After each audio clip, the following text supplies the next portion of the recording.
इस तरीके से different type of data, right. जैसे अगर आपको चाहिए सेमी स्ट्रक्चर रैक, मतलब आपके पास टेक्स्ट तो है बट उस टेक्स्ट में एज अ इनपुट टेक्स्ट के साथ साथ आप टेबल का डेटा भी पास करना चाहते हैं, राइट। तो टेक्स्ट एंड टेबल के लिए हमने कहा था उसे semi structure rack. Semi structure rack में टेक्स्ट प्लस टेबल यूज हो रहा था, जो टेबल को हैंडल करते टाइम आपको जो भी चैलेंजेस आ सकते थे जैसे extraction and chunking, in challenges को सॉल्व करने के लिए एक लाइब्रेरी थी, that library was unstructured, and ये अनस्ट्रक्चर्ड लाइब्रेरी इन सारे प्रॉब्लम को सॉल्व कर रही है, ठीक है। सो ये हो गया। एंड आफ्टर दिस हमने देखा multi model rack. Multi modal मतलब आपके पास टेक्स्ट है, टेबल है एंड उसके साथ साथ इमेजेस भी है, आपको इमेजेस भी प्रोसेस करना है, राइट। तो इमेजेस प्रोसेस करने के लिए हमने मल्टी मॉडल मॉडल का यूज किया था। एंड ये जो भी सेमी स्ट्रक्चर है या फिर मल्टी मॉडल रैक है, उसमें सबसे इंपॉर्टेंट कंपोनेंट था उनका रिट्राइवल, राइट। क्या नेम है उस रिट्राइवल का?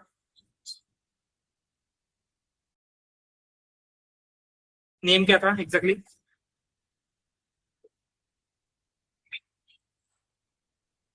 यस, मल्टी मॉडल रैक या फिर सेमी स्ट्रक्चर रैक के साथ जो रिट्राइवल यूज कर रहे हैं उसका नेम क्या है? Multi vector. Multi vector retrieval, right. तो वो जो आपके नॉर्मल रिट्राइवल है उनकी तरह वर्क नहीं करता, उसमें थोड़ा सा डिफरेंस होता है। जैसे पेरेंट डॉक्यूमेंट रिट्राइवल है, राइट। सो हम बोल सकते हैं it is working similar to parent document retrieval. तो क्या होता है मल्टी वेक्टर रिट्राइवल में?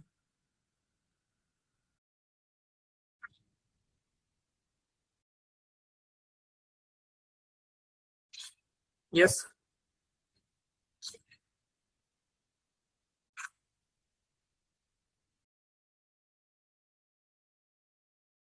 सबसे पहले जो आपका टेबल है या फिर इमेज है उनको हम डायरेक्टली एम्बेडिंग मॉडल में नहीं दे सकते, दे सकते हैं बट एम्बेडिंग जो क्रिएट होगी वो उतने बेटर तरीके से क्रिएट नहीं होगी जिससे हम सिमिलरिटी मेजर कर सकते हैं, राइट।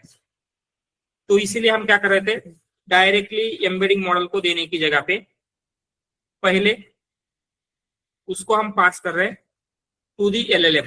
एंड एलएलएम क्या करेगा, आपका टेबल डेटा हो या फिर इमेज डेटा हो, उस डेटा को समरी क्रिएट कर रहा था, राइट। एंड जो समरी है उस समरी की एम्बेडिंग हम वेक्टर डेटाबेस में स्टोर कर रहे हैं। आफ्टर दैट जो ओरिजिनल टेबल ओरिजिनल इमेज है वो कहाँ पे स्टोर हो रही थी?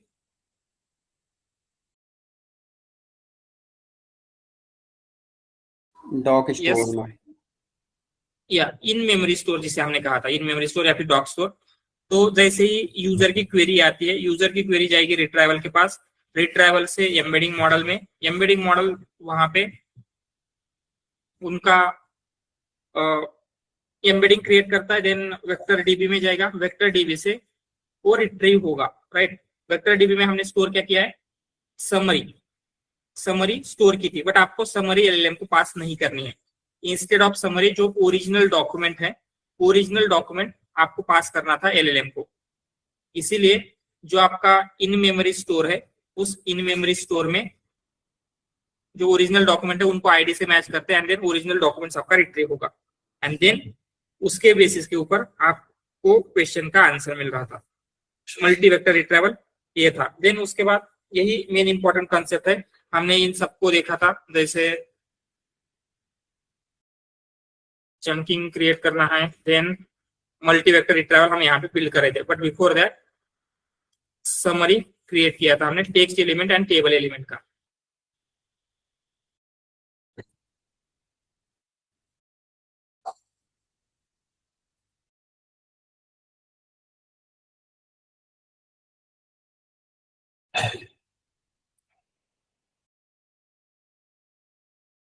ठीक है, एंड यहाँ पे यूआईडी भी ले लेते हैं।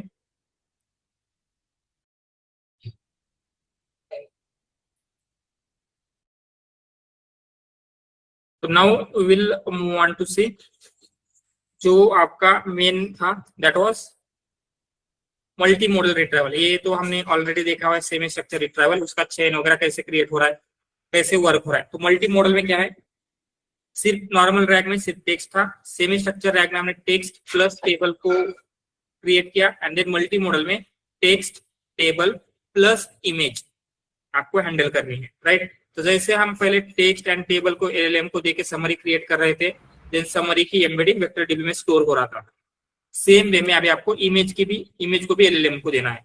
तो जो नॉर्मल एलएलएम है, जो हम डिफॉल्ट वगैरह यूज करते हैं, वो इमेज को प्रोसेस नहीं कर सकता। इमेज को प्रोसेस करने के लिए कौन सा एलएलएम चाहिए?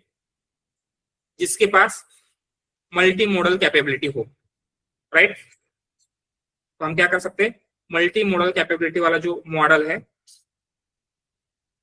उससे समरी क्रिएट करेंगे एंड देन वेक्टर डीबी में स्टोर होगी, ठीक है।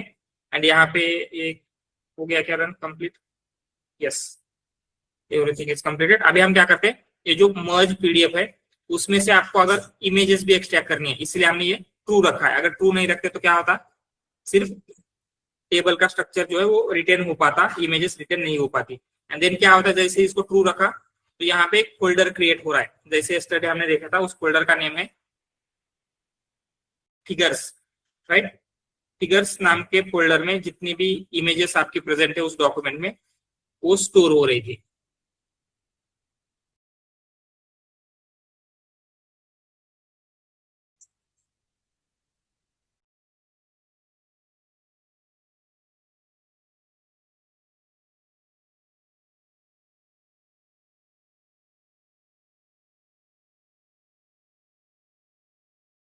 ठीक है, एंड यहाँ पे समरी क्रिएट करने के लिए we are using Google's Gemini 2.5 flash model, या फिर सेम वे में जीपीटी के भी मॉडल हम यूज कर सकते हैं, या एंथ्रोपिक के मॉडल यूज कर सकते हैं, बट हमने यहाँ पे ये मॉडल प्रीफर किया था, but you can use any model, ठीक है। ऑलराइट, एंड यहाँ पे हम नीचे क्या कर रहे हैं उसको, एंड इमेज जब हम मल्टी मॉडल में पास कर रहे थे, राइट। अगर टेक्स्ट देना है तो डायरेक्टली मॉडल सॉरी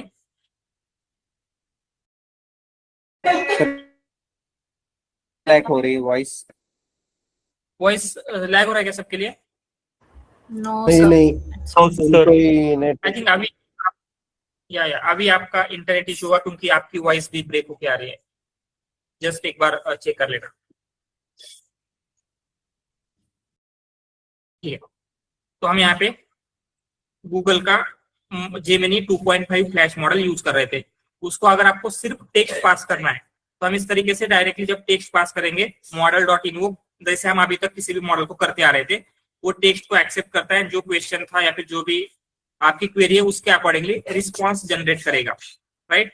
बट जब उसको इमेज भी एज ए इनपुट देना है तो आपको उसको ह्यूमन मैसेज के फॉर्म में क्रिएट करना है। ह्यूमन मैसेज में क्या है, जो कंटेंट होगा वो अभी हम लिस्ट में देंगे, वाई लिस्ट, क्योंकि वहां पे आपको मेंशन करना है जो एक्चुअल कंटेंट है। आपका एक्चुअल कंटेंट टेक्स्ट हो सकता है या फिर इमेज भी हो सकती है, राइट। तो हमने ऊपर आई थिंक यही पे ट्राई किया था इमेज का जो लोकल पार्ट है वो देने का, राइट। हमने यहाँ पे क्या बोला है, एक डिक्शनरी क्रिएट किए, उसमें सबसे पहले लिखा ये जो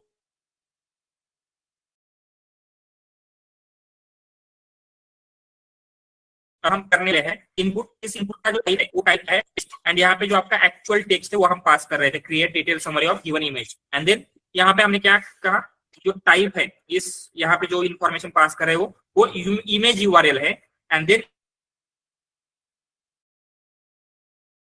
सपोर्टेड था, इमेज यूआरएल में यूआरएल पास कर रहे थे, बट हमने लोकल का पाथ दिया था। बट अभी क्या बोलेगा, जैसे हमने यहाँ पे देखा सिक्योरिटी रीजन की वजह से लोकल फाइल रीड करना पॉसिबल नहीं है। तो वेज क्या है, यहाँ पे लिख सकते हैं हाउ टू पास इमेजेस। क्या क्या वे है, सबसे फर्स्ट यहाँ पे media as a Google cloud storage URI, मतलब जो भी आपकी इमेज है, जो डॉक्यूमेंट है, वो आपको गूगल क्लाउड स्टोरेज, जैसे अगर आपने AWS यूज किया, AWS पे S3 है या एजूर पे ब्लॉक स्टोरेज है, सेम वे में गूगल का क्लाउड स्टोरेज होता है, वहां पे आपको इस इमेज को स्टोर करना है एंड उसकी एक यूआरआई मतलब एक पाथ मिलता है, वो आपको देना है। This is the first option. Second option क्या था, आपको उसको कहीं पे होस्ट करना होगा एंड वैलिड HTTP/HTTPS यूआरएल देना पड़ेगा।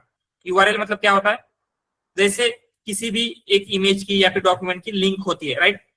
उस लिंक के ऊपर क्लिक करेंगे तो वो ओपन होगी। जैसे हम गूगल पे जाके कुछ भी डालते हैं तो गूगल पे जो इमेज आ रही है उनकी आपको एक यूआरएल मिल जाएगी, right.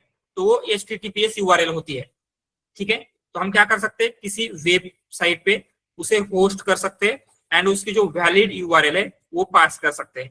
This is second option. And third option क्या था, बेस 64 एनकोडेड डेटा यूआरएल, मतलब ये जो बेस 64 एनकोडेड डेटा का फॉर्मेट है, इस फॉर्मेट में आपको पास करना पड़ेगा। तो हमने जो लास्ट वाला ऑप्शन है इस ऑप्शन को चूज किया था। तो हम क्या कर रहे हैं, जो आपका डेटा है उसको बेस 64 में एनकोड कर रहे हैं एंड देन उसको एज अ यूआरएल कुछ इस तरीके से पास कर रहे थे, राइट।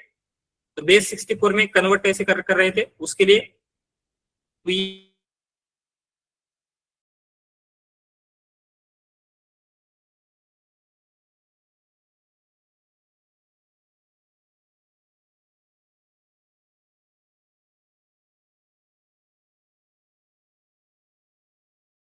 बेस 64 मॉड्यूल, जो 64 है, बेस 64 जो कि एक मॉड्यूल है, डॉट B64 एनकोड। एनकोडिंग के डिफरेंट टाइप ऑफ वेरिएंट्स है, बट हमें स्पेसिफिकली बेस 64 चाहिए था, राइट, यहाँ पे। इसलिए हमने B64 एनकोड एंड जो इमेज की बाइनरी है वो पास किया। तो इमेज का जो है वो बेस 64 एनकोड में हो जाएगा, बट हमने उसको डिकोड किया है एंड डिकोड करने के बाद ये कुछ इस तरीके से आपको एक स्ट्रिंग मिल जाती है, सिंपल।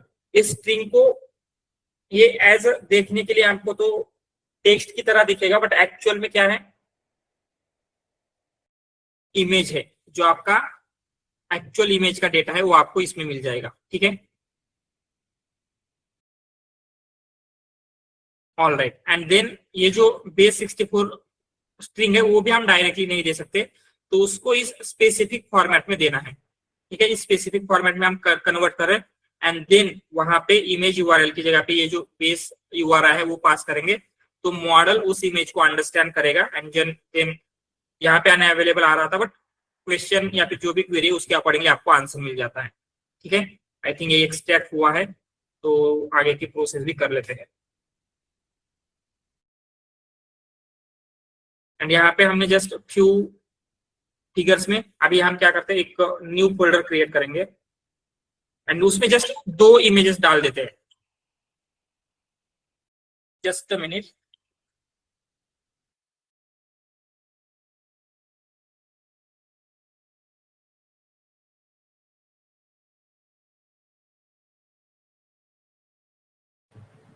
ऑल राइट, ठीक है। एक अनटाइटल फोल्डर उसमें इमेजेस डाल देते हैं, तो उसका नेम रीनेम करके इमेज डालेंगे, क्योंकि क्या होता है, ये गूगल का मॉडल 3 का हम यूज करें बिकॉज ऑफ दैट ये कुछ लिमिटेशन दे रहा था। तो हम क्या करेंगे, ओनली 2 इमेजेस ही उसमें रखते हैं। इमेजेस नाम का फोल्डर है एंड इस फिगर में से आई थिंक लास्ट टाइम पे हमने कुछ 13 या 12 नंबर की कुछ इमेज ली थी। जस्ट चेक करते हैं फिगर्स में।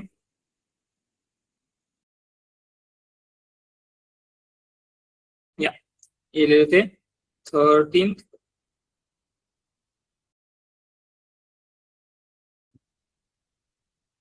एंड देन ये 11th भी ले लेंगे आई थिंक।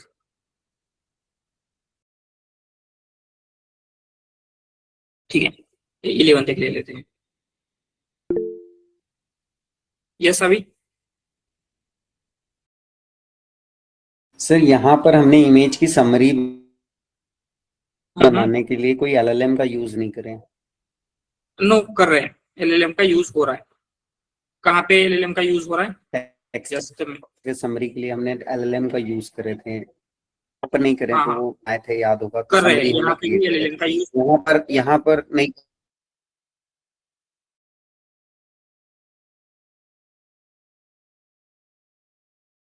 तो जब हम समरी क्रिएट कर रहे हैं, समरी क्रिएट करने के लिए इट इज एन LLM, मतलब गूगल का यूज कर रहे हैं, बट मॉडल ही है, large language model, right. And then यहाँ पे जब समरी में हम पास करेंगे क्रिएट, यहाँ पे कहाँ जब हम लूप कर रहे थे यहाँ पे, तो क्या हो रहा है, इमेज पाथ एंड यहाँ पे जो हम यूज कर रहे हैं कहाँ गया ये, ठीक है। समरी डॉक्यूमेंट समरी कहाँ गई, यहाँ पे create image summary and create image summary function कहाँ पे है, यहाँ पे। उसमें हम क्या यूज कर रहे हैं, मॉडल डॉट इनवोक। ये मॉडल कौन सा है, इट इज दिस मॉडल जो हमने यहाँ पे इनिशियलाइज किया था, गूगल का मॉडल, ठीक है। तो यहाँ पे भी क्या हो रहा है, जो आपका मॉडल है लार्ज लैंग्वेज मॉडल उसका यूज होता है। ठीक है, जस्ट आपको अपलोड करना है, जो अभी डाउनलोड की थी वही अपलोड कर देते इसमें। ठीक है, जस्ट 2 इमेजेस की समरी क्रिएट करेंगे हम।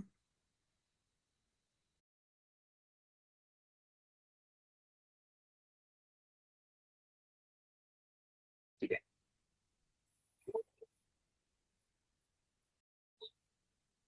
जो टाइप ऑफ डेटा सपोर्टेड है, जो टाइप ऑफ डेटा सपोर्टेड है उस मॉडल के लिए वो सब कुछ पास कर सकते हैं।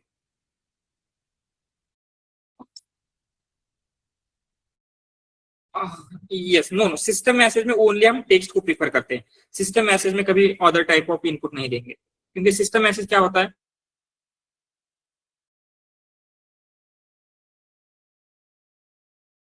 उतना सेट नहीं होगा।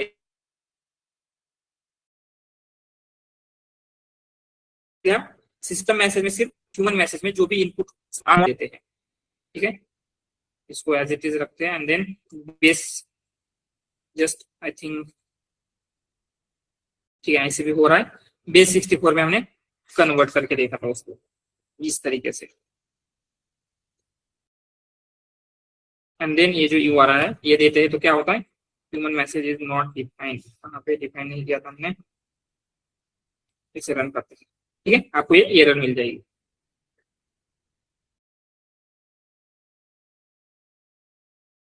तो क्या होगा, जो इमेज है उसमें जो भी यहाँ पे दिया था उसके अकॉर्डिंगली क्रिएट होगा।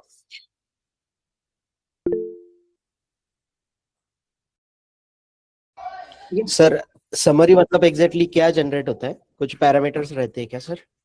नो नो, समरी मतलब जस्ट इमेज में क्या चीजें उसका डिस्क्रिप्शन होता है।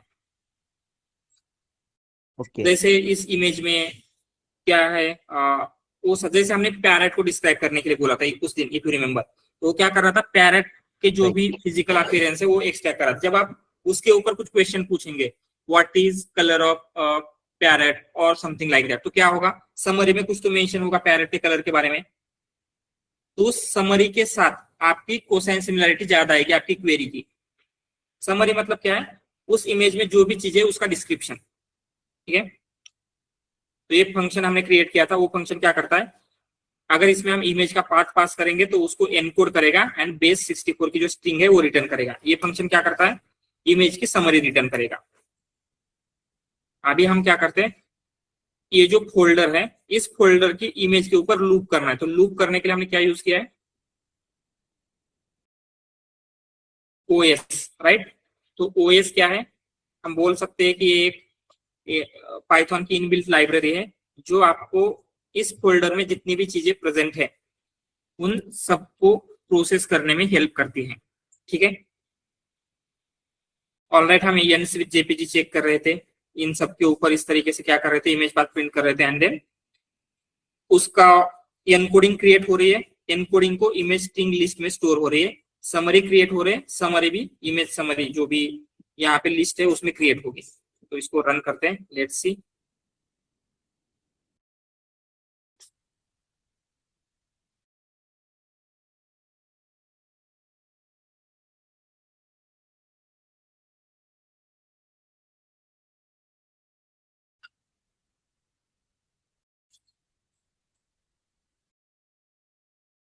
सर AWS का जो OCR है और ये जो हम लोग कर रहे हैं इसमें डिफरेंस क्या है?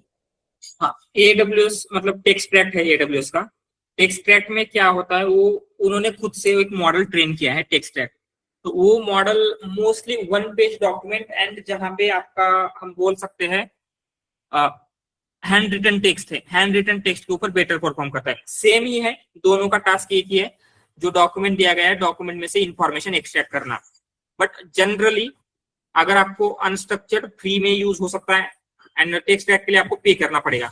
तो ओनली जहां पे आपका सिंगल पेज डॉक्यूमेंट है, जैसे इनवॉइस हो सकता है या आधार कार्ड, पैन कार्ड, इस टाइप के कुछ आईडीज, उस केस में, एंड सेकंड जहां पे हैंड रिटन टेक्स्ट है, ऐसे 2 केस में टेक्सट्रैक्ट बाकी सारी मेथड से बेटर परफॉर्म करता है।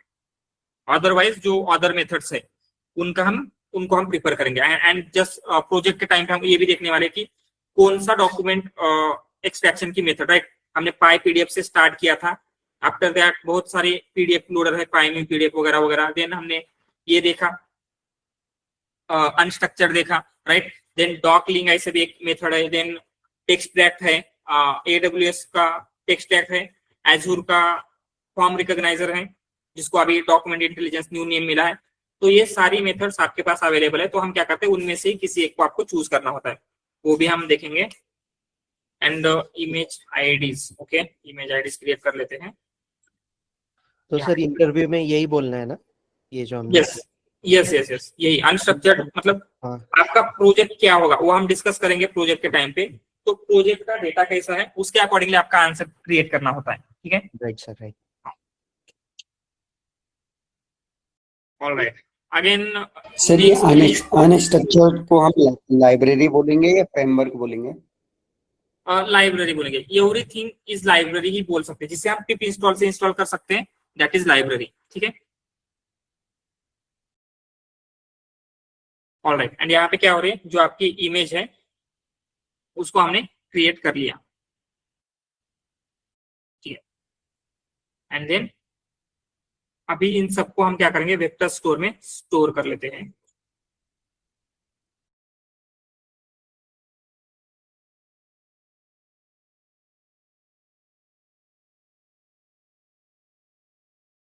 अभी मल्टी मॉडल की रैक की जो चेन है वो हमें देखना है, सेमी स्ट्रक्चर रैक की। तो सब पहले आपको सेमी स्ट्रक्चर रैक की चेन को समझना होगा। ये चेन सबको क्लियर है ना, इसमें किसी को कुछ डिफिकल्टी नहीं है, ये चेन कैसे वर्क कर रही थी ये क्लियर है। क्योंकि नेक्स्ट जो चेन आने वाली है मल्टी मॉडल की, इससे और थोड़ी सी कॉम्प्लेक्स है, ये क्लियर है। इसमें किसी को डाउट था? No sir. ऑलराइट, तो अभी हम क्या करेंगे, जो आपका नेक्स्ट वाला है वो देख लेते हैं, मल्टी मॉडल चेन। सो इसमें बहुत सारी चीजें आपको देखने को मिलेगी। यहाँ पे कुछ looks like base64 is image data नाम के कुछ फंक्शंस है। देन रीसाइज इमेज नाम का एक फंक्शन है। Then split image text type नाम का एक फंक्शन है। इमेज प्रॉम्प्ट फंक्शन है, ठीक है। ये फंक्शंस क्या है उनको अंडरस्टैंड करेंगे। And then multi model RAG chain build करने के लिए एक और फंक्शन है, ये फंक्शन एक्जैक्टली क्या है उसको हम अंडरस्टैंड करेंगे। तो आपकी जो चेन बनी है यहाँ पे बनी है एग्जैक्टली, ठीक है। तो पहले इस चेन को बाहर लेते हैं फंक्शन से बाहर, एंड अंडरस्टैंड करेंगे स्टेप बाय स्टेप ये वर्क कैसे करेगी। तो एलसीएल का सबसे बेसिक कॉन्सेप्ट क्या है, जो प्रीवियस कंपोनेंट है उसका जो आउटपुट आ रहा है वो क्या होगा नेक्स्ट कंपोनेंट के लिए, एज अ यस इनपुट काम करेगा। यस, एज अ इनपुट काम करेगा। एंड हमने ये भी देखा था, अगर किसी कंपोनेंट से पहले, इस कंपोनेंट से पहले एक डिक्शनरी है तो क्या होगा, डिक्शनरी में कैसे वर्क होता है।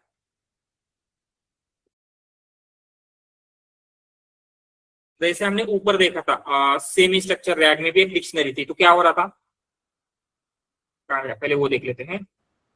सर उसमें कॉन्टेक्स्ट जो है वो रिट्रीव हो रहा था बेस्ड ऑन द क्वेश्चन जो हम पास कर रहे थे रनेबल पास थ्रू में। तो जो भी रिट्रीवेबल चंक्स थे वो डायरेक्टली प्रॉम्प्ट में इन्वॉल्व होके मॉडल के पास जा रहे थे। Exactly right. तो हमने ये आपका कंपोनेंट 2 है, ये आपका कंपोनेंट 3 है, एंड ये जो डिक्शनरी है ये कंप्लीट डिक्शनरी कंपोनेंट 1 हमने कहा था, राइट। तो यहाँ पे क्या होता है, कंपोनेंट 1 जैसे आपका जो भी कंपोनेंट 1 है, जैसे यहाँ पे देखा था प्रॉम्प्ट है एंड मॉडल है, तो क्या होगा कंपोनेंट 1 डॉट इनवोक, उसमें जो भी क्वेरी पास की थी, एंड जो ये आउटपुट आएगा कंपोनेंट 2 डॉट इनवोक ऐसे चल रहा था। बट अभी कंपोनेंट 1 क्या है, एक डिक्शनरी है, एंड डिक्शनरी में जो दो वैल्यू है, वैल्यू 1 वैल्यू 2, ये भी इनवोक होता है, राइट। एंड इनवोक कैसे होगा, जो भी हम क्वेरी पास कर रहे हैं उसके साथ, मतलब यहाँ पे जो वैल्यू 1 है एंड वैल्यू 2 है दोनों इनवोक हो रहे हैं। कैसे, value 1 dot invoke query, value 2 dot invoke query, समझ में आ रहा है। तो यहाँ पे क्या होगा, retrieval dot invoke query, runnable pass through dot invoke query, ये समझ में आ रहा है। एंड देन इसका जो भी वैल्यू आएगा आउटपुट, ये कंप्लीट डिक्शनरी नेक्स्ट कंपोनेंट को एज ए इनपुट जा रही थी, ये क्लियर है। Yes yes sir. ऑलराइट, तो अभी यहाँ पे भी सेम कुछ हो रहा है बट थोड़ा सा डिफरेंट है। तो इस कंपोनेंट से पहले आपको एक डिक्शनरी दिखेगी। मतलब क्या होगा, इस डिक्शनरी की जो भी वैल्यूज है, जैसे ये रिट्राइवल एक कंपोनेंट है, रनेबल पास थ्रू एक कंपोनेंट, तो क्या होगा, ये इन्वोक किसके ऊपर होगी, जैसे यहाँ पे आपकी क्वेरी आ गई, chain dot invoke any question आ गए, जैसे कोई क्वेरी ले लेते हैं, तो क्या होगा, retrieval dot invoke, yes input क्या होगा रिट्राइवल के लिए, क्वेरी ही होगा, ठीक है। एंड देन उसका जो ये है, ये runnable pass through dot in, वो क्या होगा, क्वेरी ही होगा। तो इसका आउटपुट क्या मिलता है रनेबल पास थ्रू का, इसको जब हमने डॉट इन वो क्वेरी किया तो यहाँ पे क्या आएगा, query, query as it is आएगी, ठीक है। एंड यहाँ पे एक और चीज हो रही है, अगर आपने नोटिस किया होगा, सो रिट्राइवल डॉट इनवोक करेंगे तो आउटपुट क्या मिलना चाहिए आपको, यहाँ पे your output will be retrieval chunks, retrieve chunks. And अभी आपके पास जो चंक है वो क्या क्या हो सकते हैं, टेक्स्ट हो सकता है, टेबल हो सकता है, इमेज हो सकती है, राइट, तीनों में से कुछ भी हो सकता है। तो रिट्राइवल ने टॉप 4 चंक आपको रिट्राइव करके दिए हैं अभी, तो हम क्या करेंगे, ये जो टॉप 4 चंक्स वो चारों के चारों इमेज हो सकते हैं, चारों के चारों टेक्स्ट हो सकते हैं, या फिर एक टेक्स्ट एक टेबल 2 इमेज, ऐसे भी हो सकता है, right, it can be anything. तो हमने ऊपर देखा था, तो आपको जब हम इनपुट एज ए पास कर रहे हैं तो आपको सबसे पहले उसको बताना होता है क्या मॉडल को, ये टेक्स्ट है ये इमेज है ऐसे, राइट। अगर नहीं बताएंगे तो मॉडल उसको समझ पाएगा एग्जैक्टली टेक्स्ट कौन सा इमेज कौन सा है, यस नो, राइट। तो हम वहां पे क्या कर रहे थे, जब मॉडल डॉट इन्वोक कर रहे हैं, कहा गया, यहाँ पे मॉडल को पहले से ही बताना पड़ रहा है कि यहाँ पे जो ये इनपुट है वो टेक्स्ट है एंड यहाँ पे जो इनपुट है वो इमेज है। तो आपको भी सेम, जब चंक रिट्राइव हो रहे हैं आपको पता है क्या इमेज कौन सा है, टेक्स्ट कौन सा है, या टेबल कौन सा है, नो, बट मॉडल को आपको पहले ही बताना पड़ेगा, राइट। ये समझ में आ रहा है क्या प्रॉब्लम, इसीलिए हम क्या कर रहे हैं, यस सर, या इसीलिए ये जो रिट्राइव हुआ है, जो चंक्स रिट्राइव हुए हैं उन चंक्स को हम कहीं और पास करें। तो यहाँ पे भी ये पाइप का सिंबल है, इसका मतलब क्या होगा, रिट्राइवल का जो आउटपुट आ रहा है इसके आगे वाले कंपोनेंट को एज अ इनपुट पास होगा, ठीक है। तो यहाँ पे हमने रनेबल का एक और कंपोनेंट देखा, that is runnable lambda. Runnable lambda क्या करता है, वही पहले हमने रनेबल पास थ्रू देखा था, रनेबल पास थ्रू क्या करता है, यस जो इनपुट है वही मतलब सेम एग्जिट एज आउटपुट में दे देता है, return input as it is, correct, जो इनपुट दिया था सेम इनपुट एज आउटपुट आपको मिलने वाला है। तो रनेबल लैम्बडा क्या करता है, जो आपका अभी इनवोक हम किसके ऊपर रन कर सकते हैं, जो रनेबल्स है, राइट, लैंगचेन के रनेबल्स है, जो लैंगचेन के रनेबल्स नहीं है उनके ऊपर डॉट इनवोक मेथड रन कर सकते हैं क्या, नो, राइट। रनेबल की डेफिनेशन हमने ये देखी थी, जिसको आप डॉट इनवोक से रन कर सकते हैं, दैट इज रनेबल, राइट। तो क्या होगा, अगर आपको यहाँ पे एक पाइथन का फंक्शन है उसे चेन में रन करना है, तो चेन में रन करने के लिए चेन में हम किसको इंक्लूड कर सकते हैं, जो रनेबल होगा, अदर देन रनेबल चेन में हम इंक्लूड कर सकते हैं क्या उसको, no, no right, sir, no. तो आपको कोई भी पाइथन का फंक्शन उसको रनेबल में कन्वर्ट करना है तो रनेबल लैम्बडा यूज होगा। रनेबल लैम्बडा क्या करता है, it converts normal Python function को, यस एज अ रनेबल या फिर एज इनवोक से रन कर सकते हैं Python function into LangChain runnable,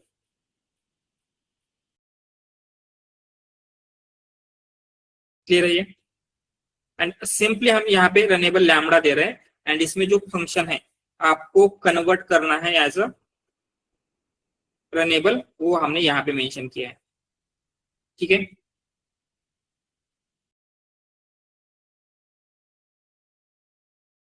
तो ये फंक्शन एग्जैक्टली क्या कर रहा है तो वो समझना होगा। तो हमारा मेन प्रॉब्लम क्या था, रिट्राइवल से जो आउटपुट मिल रहा है उसके साथ। Yes,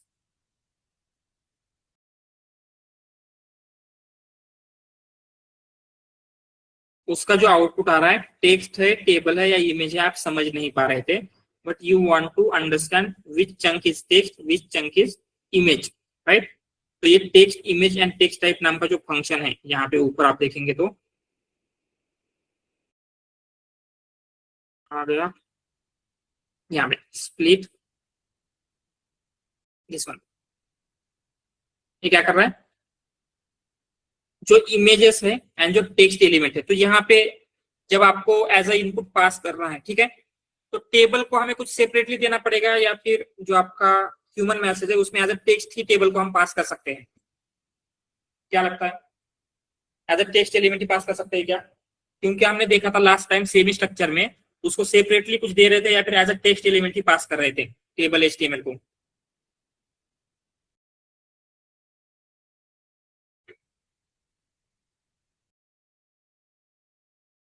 yes, as it is दे रहे थे, मतलब एज अ टेक्स्ट ही दे रहे थे।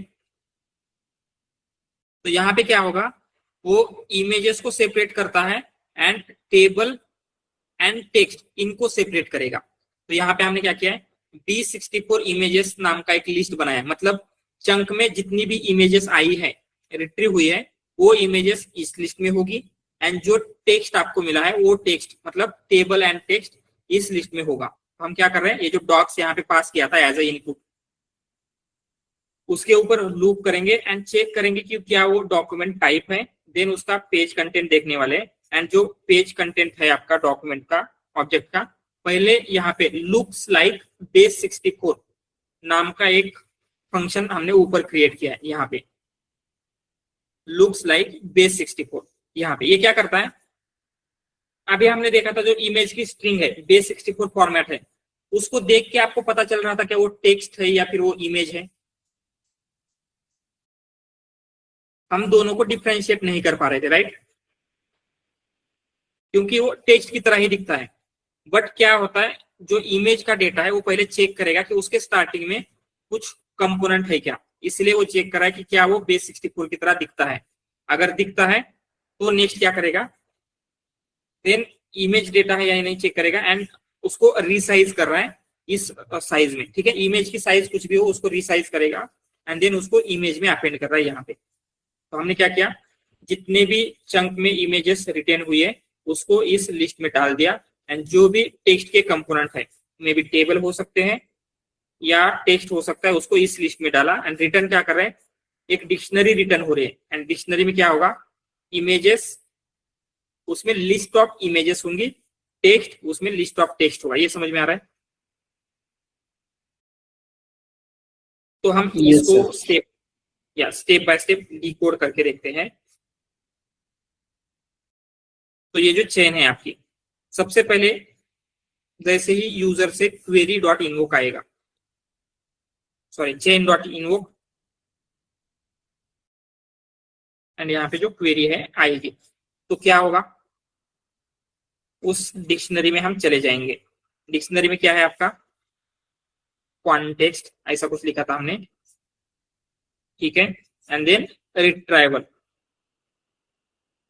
रिट्राइवल डॉट इनवोक क्या होगा, जो भी क्वेरी है, ठीक है। तो रिट्राइवल डॉट इनवोक से क्वेरी में आपको क्या मिलने वाला है आउटपुट, इससे चंक्स मिलेंगे। चंक्स में क्या हो सकता है, it can be table, image और text.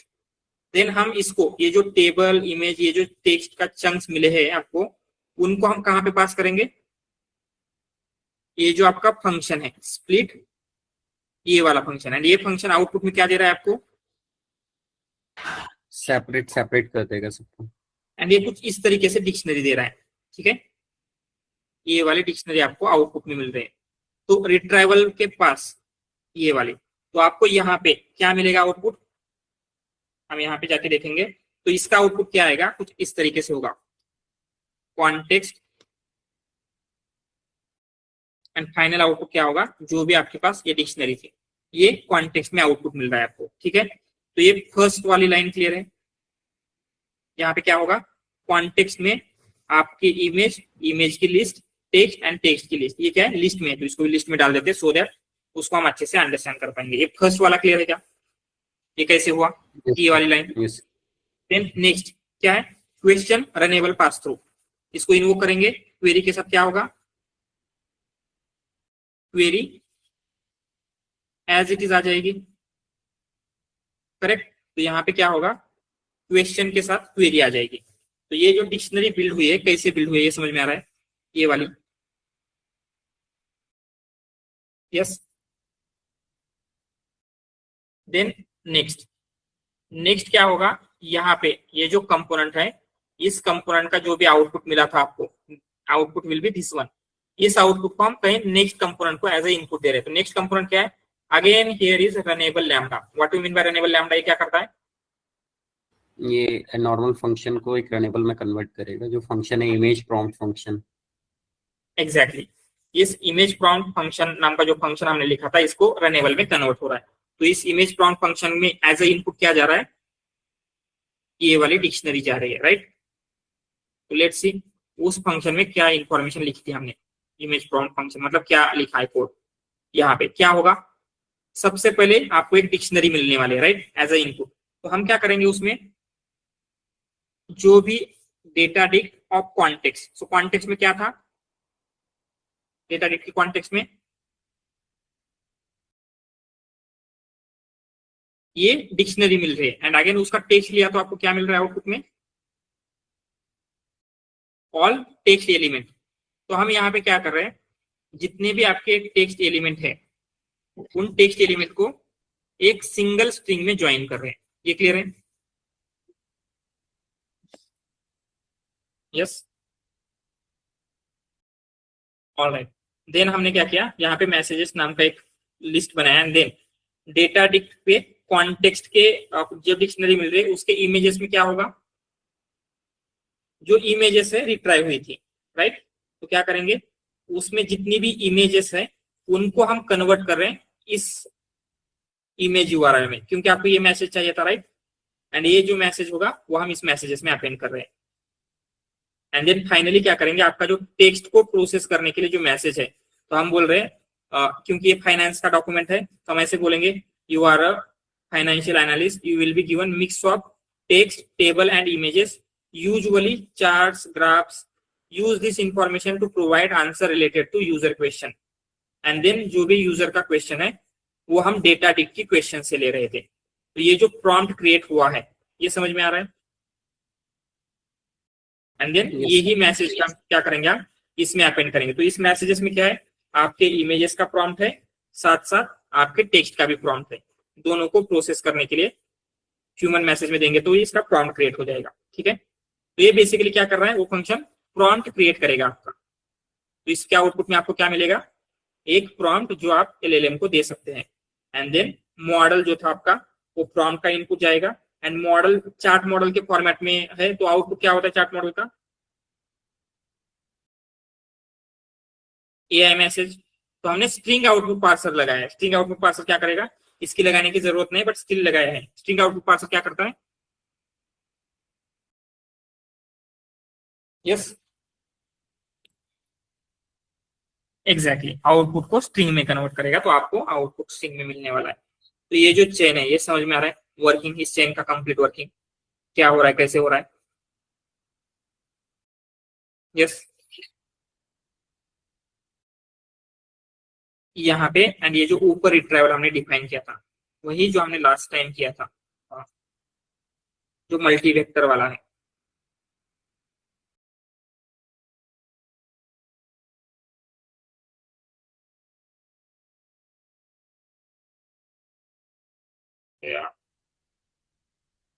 Retrieval, multi vector retrieval, उसमें हमने vector, DB, doc store, embedding model ये देख के डिफाइन किया था, this is the retrieval. And then हमने नीचे क्या किया, इस रिट्राइवल में यहाँ पे जाके देखेंगे तो जो आपका समरी है रिट्राइवल के वेक्टर स्टोर में स्टोर किया, एंड जो ओरिजिनल टेबल एंड टेक्स्ट है वो उसके डॉक स्टोर में स्टोर किया है। एंड यही सेम रिट्राइवल में हमने नीचे क्या स्टोर किया है, यहां पे जाएंगे तो यहाँ पे सेम रिट्राइवल में इमेज की समरी वेक्टर स्टोर में, एंड जो ओरिजिनल इमेज है वो भी हमने उसको डॉक स्टोर में स्टोर किया है। ठीक है, तो उसी सेम रिट्राइवल में टेबल है, टेक्स्ट है एंड इमेजेस भी है, एंड वही रिट्राइवल हम यहाँ कंटिन्यू किया, राइट, क्योंकि फिर से सेम स्टेप करनी पड़ती थी तो हमने उसी को ही कंटिन्यू किया है। ठीक है, ऑल राइट, क्लियर है। Sir, can you please explain again the last function जो कि runnable lambda में आपने यूज किया था? Image prompt function. ठीक है, जस्ट मेरा वॉइस आ रहा है। ठीक है, ये जो इमेज प्रॉम्प्ट फंक्शन है ये आपको प्रॉम्प्ट क्रिएट करने के लिए यूज होता है। ठीक है, तो उसको इनपुट में डेटा डिक्ट मिल रहा है, एंड डेटा डिक्ट किस फॉर्मेट में हमने यहाँ पे देखा था, ये जो डिक्शनरी है उस फंक्शन को एज ए इनपुट जा रही है। ठीक है, ये डिक्शनरी, तो इस डिक्शनरी में क्या है, पहले कॉन्टेक्स्ट है, एंड कॉन्टेक्स्ट में इमेजेस नाम की की में आपकी इमेजेस है, टेक्स्ट नाम की की में आपकी लिस्ट ऑफ टेक्स्ट है, एंड देन क्वेश्चन नाम की की में आपके यूजर का क्वेश्चन है। ठीक है, तो ये डिक्शनरी उस फंक्शन को एज ए इनपुट जा रही है। तो यहाँ पे जाएंगे, इसमें डिक्शनरी मिलेगी, तो हम क्या कर रहे हैं, पहले फॉर्मेटेड टेक्स्ट करें, एंड फॉर्मेटेड टेक्स्ट में क्या करें, data dict context of text. तो इसमें क्या मिलेगा, कॉन्टेक्स्ट में जो टेक्स्ट था, टेक्स्ट एलिमेंट थे, उन सबको हम ज्वाइन करें। मतलब क्या होगा, टेबल एंड टेक्स्ट का एक सिंगल टेक्स्ट बन रहा है, मतलब एक सिंगल टेक्स्ट स्ट्रिंग बन रही है। ये वाला क्लियर है, यहाँ पे क्या हो रहा है। Yes sir. देन हमने क्या किया, मैसेजेस नाम का लिस्ट बनाया। वाई मैसेजेस नाम का लिस्ट, क्योंकि हमने ऊपर देखा था जब हम ह्यूमन मैसेज क्रिएट कर रहे हैं, आगे ह्यूमन मैसेज हमने क्रिएट किया था, यहाँ पे ह्यूमन मैसेज के कंटेंट में हम क्या पास कर रहे हैं, एक लिस्ट पास कर रहे हैं, राइट, एंड लिस्ट में क्या है, डिक्शनरी है, डिक्शनरी में टाइप, उसका टाइप क्या है, एंड जो एक्चुअल कंटेंट है वो पास कर रहे थे इस तरीके से। तो ये जो लिस्ट है वो हम वहां पे क्रिएट कर रहे थे। कहाँ गई लिस्ट,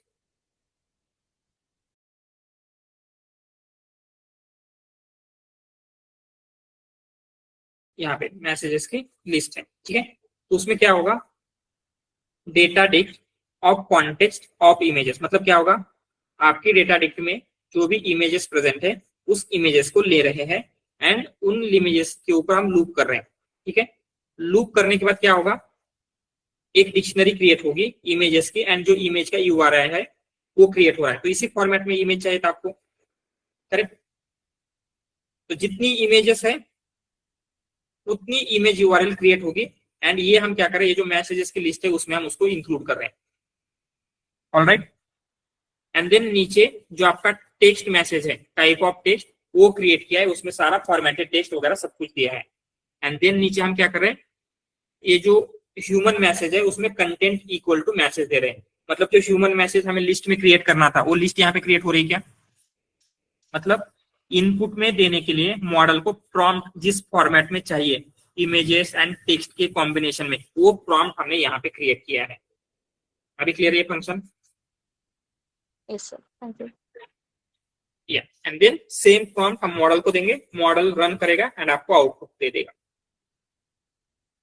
ऑल क्लियर? ठीक है, so this is your chain, यही आपका मल्टी मॉडल रैक था। हमने सेमी स्ट्रक्चर रैक देखा, मल्टी मॉडल रैक देखा। All clear? इसमें किसी को डाउट है? And again one more thing, I am sure अभी मे भी आपको लग सकता है कि समझ में आ रहा है, बट आपको उसको 1-2 दिन रिवाइज करना ही पड़ेगा, अदरवाइज आपको उसमें बाद में जब आप बोलते हैं कि जब मुझे अप्लाई करना होगा तब देखूंगा, या फिर जब मुझे प्रोजेक्ट बिल्ड करना है तब देखूंगा, वहां पे डेफिनेटली आपको इसमें से कुछ ना कुछ प्रॉब्लम देने वाला है। इसीलिए मेक श्योर अभी के अभी इसका रिवाइज करेंगे, एंड आपको कुछ डाउट होता है, मतलब रिवाइज करते टाइम ही आपको डेफिनेटली कुछ ना कुछ डाउट आने वाले हैं, वो डाउट आपको टुमारो या फिर जो भी नेक्स्ट क्लास होगा उसमें कवर करके लेना है। ठीक है, यस अभी सर आप एक डाउट था, जैसे हमने हाँ सेकंड वाला जो रनेबल फंक्शन यूज करे हैं वो स्पेशली इमेज के लिए करें। जब हाँ। रिट्रीवल में हमने सारी चीजें ऑलरेडी स्टोर करा दिया है, मतलब हम्म वेक्टर डीबी में, करेक्ट। हम्म टेक्स्ट भी उसमें स्टोर है, टेबल भी है और इमेज का डेटा भी है। और राइट। जो क्वेरी हम दे रहे हैं उसके हिसाब से हमारी रिट्रीवल चंक्स आ रही हैं, चंक्स जो भी हैं, और क्वेश्चन है, मतलब ऑगमेंटेशन पार्ट है, डायरेक्ट एलएलएम को जाना चाहिए। तो राइट। फिर यहाँ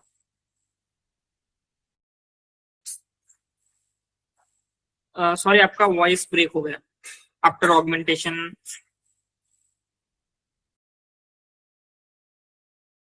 हेलो, वॉइस सबको ब्रेक हो रहा है या मुझे हो रहा है?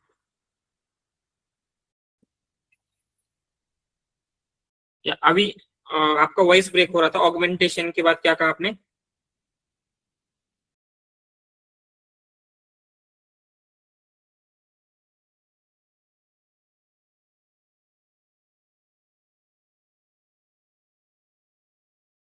यू आर नॉट ऑडिबल, आपका वॉइस नहीं आ रहा है।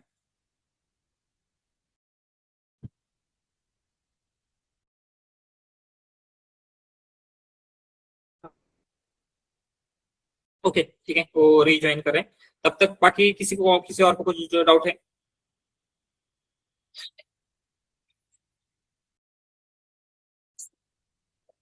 हाँ।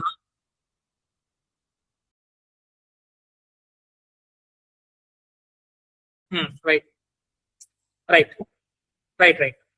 मतलब दो कॉपी नहीं होगी, सेम दो टाइम पास हो रहा है, एक बार रिट्राइवल को पास हो रहा है, एक बार रनेबल पास थ्रू में जा रहा है, मतलब वही आउटपुट आएगा। तो सेम दो टाइम रन होगा। Yes. Sir, sorry for network loss हो गया था। हाँ हाँ। सर, ये जो सेकंड हमारा रनेबल लैम्डा है, इसमें इमेज प्रॉम्प्ट फंक्शन हम अगेन पास कर रहे हैं। ये एक्चुअली समझ नहीं आ रहा है, जब हमारा काम ये ऊपर से ही हो जा रहा है और डायरेक्ट हम मॉडल डायरेक्टली पास कर सकते हैं, इसका क्या इंपॉर्टेंस है इमेज प्रॉम्प्ट फंक्शन का? यस, तो यहाँ पे हमने इमेजेस को एंड टेक्स्ट को सेपरेट किया है। ठीक है, यहाँ पे टेक्स्ट एंड इमेजेस सेपरेटेड मिली है। बट जब आपको एज अ इनपुट देना है, आपको इनपुट कैसे देना है? आपको इमेजेस के लिए एक डिक्शनरी क्रिएट करनी है, उसका टाइप इमेज यूआरएल बोलना है, एंड देन इमेज की एक ये थी, यूआरआई क्रिएट करनी थी, जैसे हमने ऊपर किया था। आपका प्रॉम्प्ट कैसे होता है? यहाँ पे इमेज के लिए इस फॉर्मेट में इमेज आपको पास करने, राइट, इस फॉर्मेट में, एंड टेक्स्ट के लिए टेक्स्ट को इस फॉर्मेट में करना है। तो यही काम वो प्रॉम्प्ट कर रहा है। आपके पास अभी just image and just text है, तो ये जो टाइप है इसमें हम उसको कन्वर्ट कर रहे हैं। समझ में आ रहा है क्या? इमेज को यहाँ पे आपके पास इमेज की बेस, इमेज की यूआरआई आपको मिल चुकी है। हम इसको डायरेक्टली मॉडल को क्यों नहीं दे सकते? क्योंकि मॉडल को इस फॉर्मेट में चाहिए। तो ऐसे कंसिडर कीजिए अभी के लिए, आपको जो ऊपर वाला फंक्शन है उसमें ये यूआरआई मिल रही थी, बट वो जो प्रॉम्प्ट फंक्शन है उसमें हम उसको इस फॉर्मेट में कन्वर्ट कर रहे हैं, क्योंकि मॉडल को ये मैसेज इस फॉर्मेट में चाहिए। ठीक है।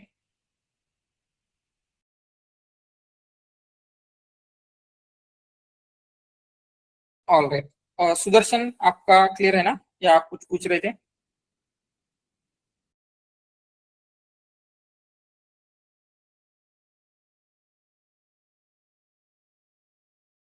यही ना? हम्म, करेक्ट, इस तरीके से आउटपुट मिलने वाला है आपको, ये डिक्शनरी मिलेगी उसका आउटपुट। यस, प्रॉम्प्ट फंक्शन को, इस फंक्शन को, राइट। एक प्रॉम्प्ट बन के आएगा उसका आउटपुट। यस, यहाँ पे ये वाला प्रॉम्प्ट आपको मिल जाएगा, उसका आउटपुट, ये जो इमेज प्रॉम्प्ट फंक्शन का है, राइट, टेक्स्ट के लिए, राइट। तो ये दोनों का एक मैसेज बनेगा, मतलब जो आपको चाहिए था मैसेज, वो आपको आउटपुट में मिलेगा इमेज प्रॉम्प्ट फंक्शन के। एंड वो जो मैसेज आएगा वो हम मॉडल को, नेक्स्ट कंपोनेंट मॉडल है तो उसको एज इनवोक पास होगा, ये वाला। ठीक है। ऑल राइट, या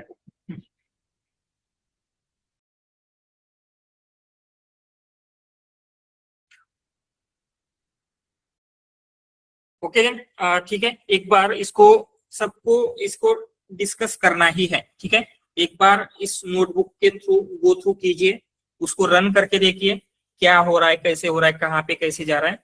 अदरवाइज बाद में ये आपको प्रॉब्लम देगा, बाद में कुछ समझ में नहीं आने वाला। क्योंकि क्या होता है, कभी भी आप न्यू कंसेप्ट सीखते हैं तो उसके लिए आपको रिपीटेशन चाहिए होती है। विदाउट रिपीटेशन वो आपको प्रॉपर वे में नहीं मिलेगा। इसलिए रिपीटेशन के लिए रिवाइज कीजिए, आपके मॉक ग्रुप में करना है या फिर आपके खुद के लेवल पे, बट रिपीटेशन रखना है, ठीक है।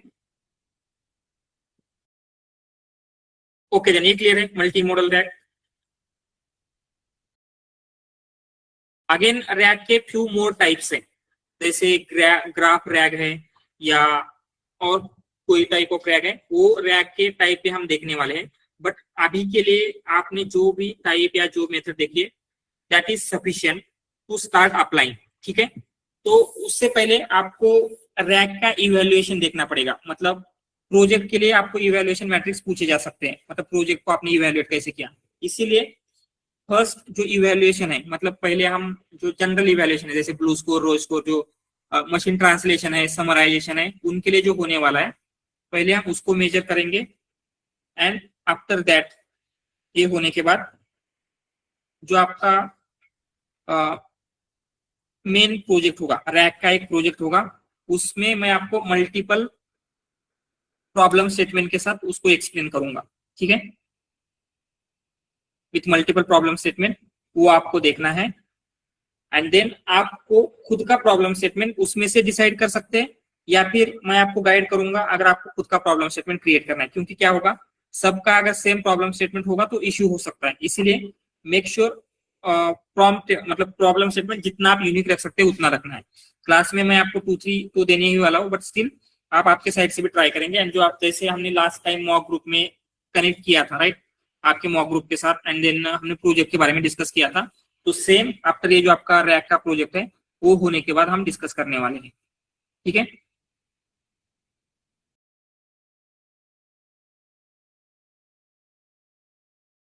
ऑल राइट, तो ये मल्टी मॉडल रैक एवरीथिंग हमने देखा।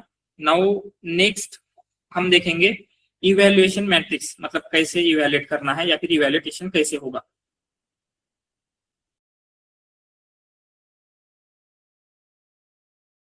तो इवैल्यूएशन मतलब आपके जो एनएलपी के प्रॉब्लम है, कौन से प्रॉब्लम हो सकते हैं, क्या क्या हो सकता है, यहाँ पे लिख लेते हैं क्या क्या प्रॉब्लम है। टेक्स्ट समराइजेशन, और क्या हो सकता है, सारे प्रॉब्लम स्टेटमेंट के लिए क्या मैट्रिक्स है वो हमें देखना है। मे बी सेंटिमेंट एनालिसिस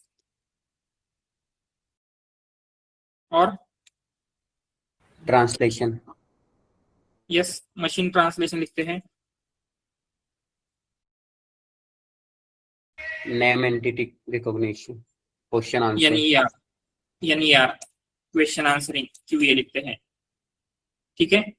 और भी बहुत सारी चीजें हो सकती है, ठीक है, इतना ही लिखते हैं। तो आपके पास ऐसे मल्टीपल टाइप ऑफ प्रॉब्लम है। तो इन प्रॉब्लम को हम 2 टाइप में डिवाइड कर सकते हैं, एक तो जो जनरेशन वाले प्रॉब्लम है एंड दूसरे क्लासिफिकेशन वाले। तो इसमें क्लासिफिकेशन वाले कौन से रहेंगे,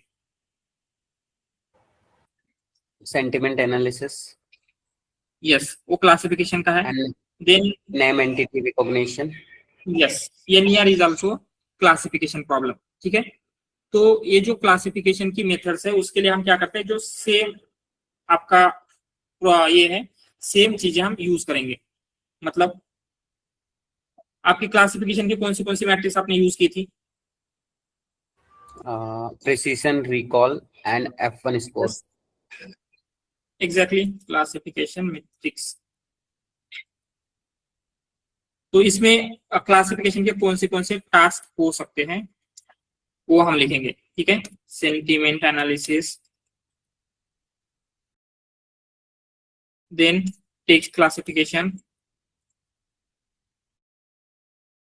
और क्या हो सकता है, any other example of classification, NER, then spam detection, right, आपका जो ईमेल है वो स्पैम है या नहीं, it is also type of classification. तो ये क्लियर है क्लासिफिकेशन, मतलब इस सारे टास्क के लिए जो सेम मैट्रिक्स है वो यूज होगी।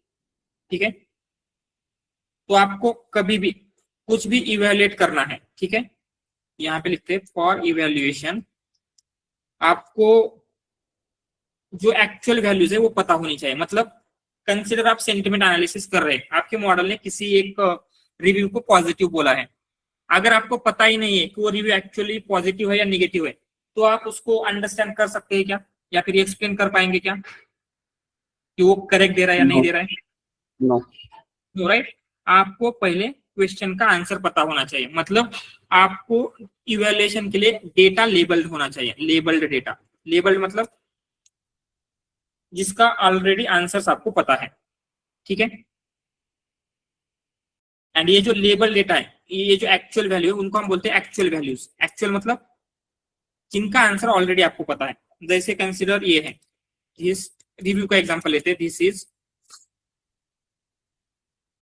गुड मूवी, ठीक है। ये क्या होगा? यस, पॉजिटिव और negative? Positive, right. And may be दूसरा लेते हैं, this is bad movie. Bad movie, इसका होगा निगेटिव। तो ये एक्चुअल वैल्यू है। Why it is actual value? क्योंकि इसको किसी ह्यूमन ने लेबल किया एंड आपको पता है कि ये करेक्ट आंसर है। तो मॉडल से क्या एक्सपेक्टेड है?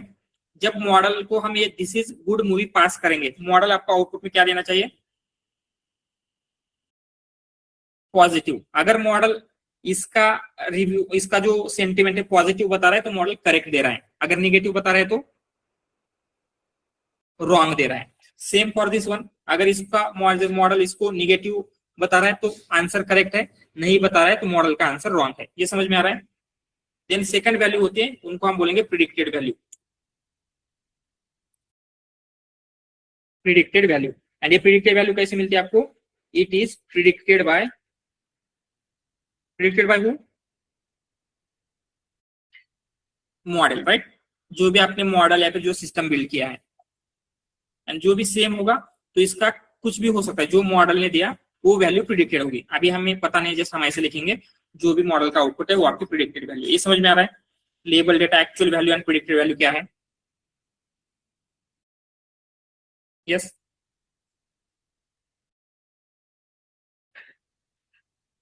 ऑलराइट। तो इसके ऊपर हम क्या कर सकते हैं? कंफ्यूजन मैट्रिक्स बिल्ड कर सकते हैं। कंफ्यूजन मैट्रिक्स क्या होती है? किसी को आइडिया है?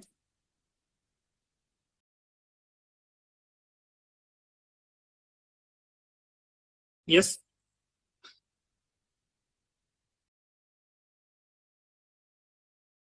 तो यहाँ पे एक मैट्रिक्स होती है। मैट्रिक्स में क्या होता है? रो एंड कॉलम रहेंगे, राइट। तो हम यहाँ पे ऐसे लिखते हैं, दीज आर एक्चुअल पॉजिटिव, हम इसको बोलेंगे actual positive, and then actual negative. So ये एक्चुअल पॉजिटिव है, एक्चुअल नेगेटिव मतलब क्या है? ये दिस इज गुड मूवी, ये क्या है? एक्चुअल पॉजिटिव है, राइट। एंड ये क्या है? This is bad movie, it is actual negative है। समझ में आ रहा है ना? ओरिजिनली जो पॉजिटिव है या ओरिजिनली जो निगेटिव है, ये हम लिखते हैं। एंड यहाँ पे होता है प्रिडिक्टेड पॉजिटिव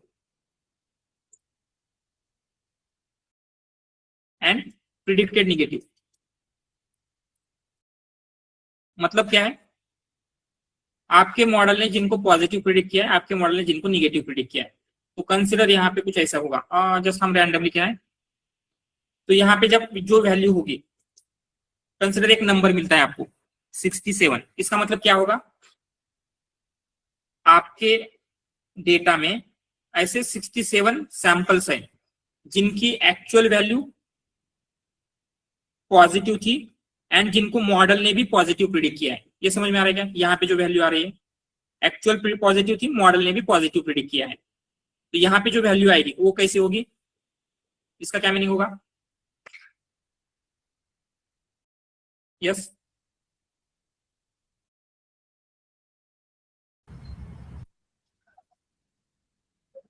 जो रिव्यू एक्चुअल में पॉजिटिव है बट आपका मॉडल उसे क्या कर रहा है? निगेटिव बोल रहा है, राइट। एंड यहाँ पे क्या होगा? मॉडल की वैल्यू एक्चुअल निगेटिव है बट मॉडल ने उसको पॉजिटिव बोला है, एंड यहाँ पे निगेटिव थी तो निगेटिव ही बोला है। तो करेक्ट वैल्यू कहाँ कहाँ पे मिल रही है आपको एंड रॉन्ग वैल्यू कहाँ कहाँ पे मिलेगी। यहाँ पे जो वैल्यू मिल रही है वो आपको चाहते हैं या नहीं कि ऐसी वैल्यू मिल जाए यहाँ पे जो आने वाली है।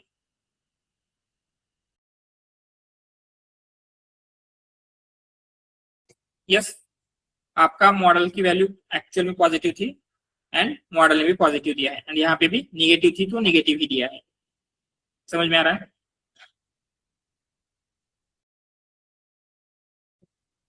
बट यहाँ पे जो वैल्यू थी ये करेक्ट है या रॉन्ग है, यहाँ पे आने वाली एंड यहाँ पे आने वाली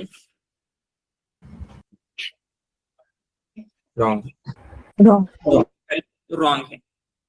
ठीक है, तो ये मैट्रिक्स हम प्लॉट करते हैं generally to understand all the things. So ये इनको कुछ कहा जाता है, क्या कहा जाता है, यहाँ पे जो वैल्यू होते हैं उसको कहा जाता है ट्रू पॉजिटिव।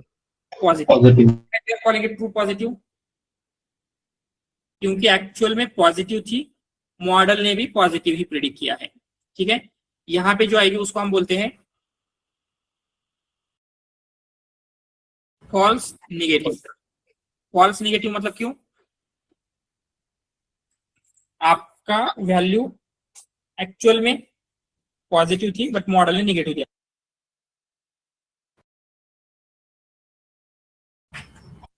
इसको क्या बोलेंगे फिर, इसके क्या पढ़ेंगे,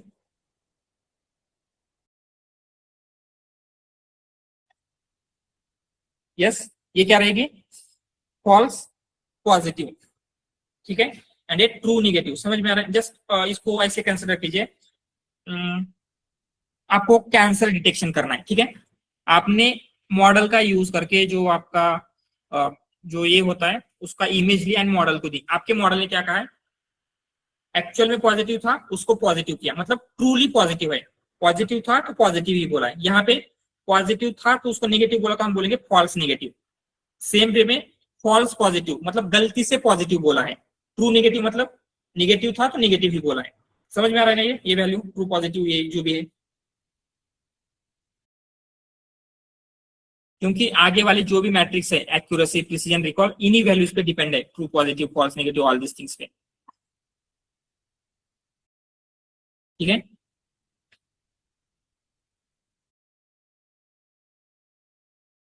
ऑल राइट। तो सबसे फर्स्ट मैट्रिक्स जो हम यूज करते हैं दैट इज एक्यूरेसी। एक्यूरेसी मतलब क्या होता है,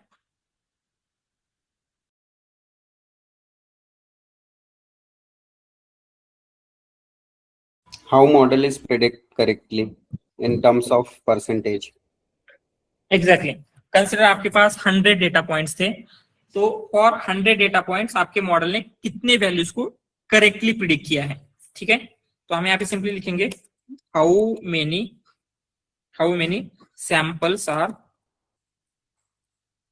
करेक्टली क्लासिफाइड या फिर करेक्टली प्रिडिक्टेड। ठीक है, तो करेक्ट वैल्यू कौन सी है आपकी, यहाँ पे देखेंगे तो जो करेक्टली क्लासिफाई किया मॉडल ने true positive and true negative. तो इसका फॉर्मूला सिंपल है, हम लिखेंगे true positive plus true negative divided by all values. मतलब कंसिडर 50 ट्रू पॉजिटिव है, 20 ट्रू नेगेटिव है एंड टोटल वैल्यू आपके 100 थी, तो आपकी एक्यूरेसी कितनी आ जाएगी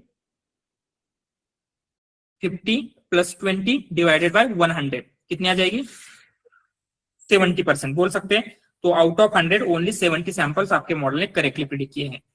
एक्यूरेसी समझ में आ रहा है।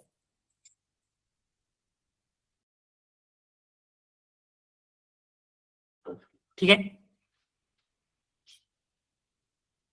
सो एक्यूरेसी के बाद नेक्स्ट मैट्रिक्स है प्रिसीजन। एंड एक्यूरेसी में एक प्रॉब्लम होता है, कंसीडर अभी हम क्या करते हैं, एक डेटा लेते हैं, आप फ्रॉड डिटेक्शन कर रहे हैं, फ्रॉड डिटेक्शन। सो अगर आप क्रेडिट कार्ड फ्रॉड डिटेक्शन कर रहे हैं, ठीक है, तो क्रेडिट कार्ड पे जो ट्रांजैक्शंस होंगे मोस्टली फ्रॉड होंगे या फिर नॉन फ्रॉड होंगे,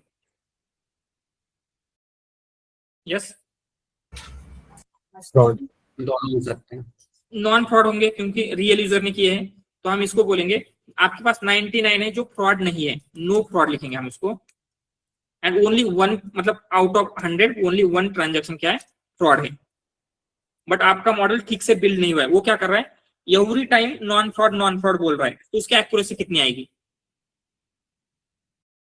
99% टाइम वो करेक्ट है क्या? अगर एवरी टाइम वो नॉन फ्रॉड बोल रहा है तो आपके मॉडल की एक्यूरेसी 99% है, बट ये जो एक्यूरेसी है 99%, उसको हम ट्रस्ट कर सकते हैं क्या? क्योंकि जो उसको कैच करना था वही नहीं कर रहा है। यस, समझ में आ रही है प्रॉब्लम? तो जहां पे भी डेटा इम्बैलेंस होता है, डेटा इम्बैलेंस मतलब क्या होता है, किसी एक क्लास की वैल्यू बहुत ज्यादा होती है, ऐसे केस में हम एक्यूरेसी के ऊपर ट्रस्ट नहीं कर सकते, can not trust accuracy when data is imbalance. Alright, ठीक है। अदरवाइज दूसरी भी मैट्रिक्स, जैसे next matrix is precision. Precision क्या होता है? प्रिसीजन में हम क्या चेक कर रहे हैं कि जो आपके मॉडल ने जितनी भी वैल्यू पॉजिटिव प्रिडिक्ट की है, उनमें से सच में कितने पॉजिटिव थे। क्या प्रिडिक्ट देखना चाहते हैं हम? व्हाट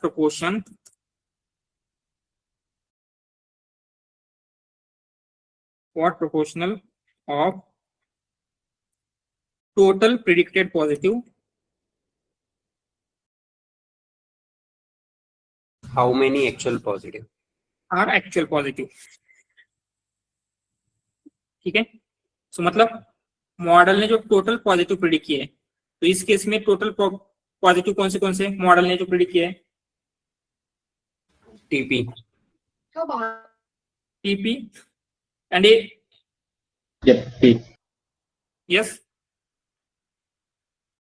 फॉल्स पॉजिटिव, ये भी मॉडल ने पॉजिटिव प्रिडिक्ट किया है क्या? यस। तो हम यहाँ पे क्या देखना चाहते हैं, मॉडल जिनको पॉजिटिव बोल रहा है वो एक्चुअल में पॉजिटिव है या नहीं। ठीक है, तो कंसिडर एग्जांपल लेते हैं स्पैम डिटेक्शन का। तो स्पैम डिटेक्शन में आपका मॉडल क्या कर रहा है, आपको क्या इंपॉर्टेंट है, अगर एक ईमेल नॉन स्पैम था वो स्पैम में चला जाएगा, या फिर आपको स्पैम डिटेक्ट करना ही है एवरी टाइम, एक नॉन स्पैम ईमेल स्पैम में चला गया तो भी चलेगा, क्या इंपॉर्टेंट है ज्यादा? नॉन स्पैम में चला गया तो कोई दिक्कत नहीं है। नॉन स्पैम मतलब आपका इंपॉर्टेंट मैसेज था एंड वो स्पैम में चला गया तो प्रॉब्लम होगी, राइट। तो हम क्या चाहते हैं कि जो पॉजिटिव बोल रहा है, मतलब स्पैम है ऐसे बोल रहा है, वो एक्चुअल में कितने स्पैम थे, हम वो चेक करें। समझ में आ रहा है ना ये? ठीक है, तो इसका फॉर्मूला सिंपल है, क्या होगा, ट्रू पॉजिटिव मतलब टोटल कितने पॉजिटिव मॉडल ने बोले थे एंड एक्चुअल में पॉजिटिव आए हैं, डिवाइडेड बाय मॉडल ने टोटल कितने पॉजिटिव बोले थे। मॉडल ने टोटल कितने पॉजिटिव बोले हैं, true positive plus false positive. ये क्लियर है, ये समझ में आ रहा है?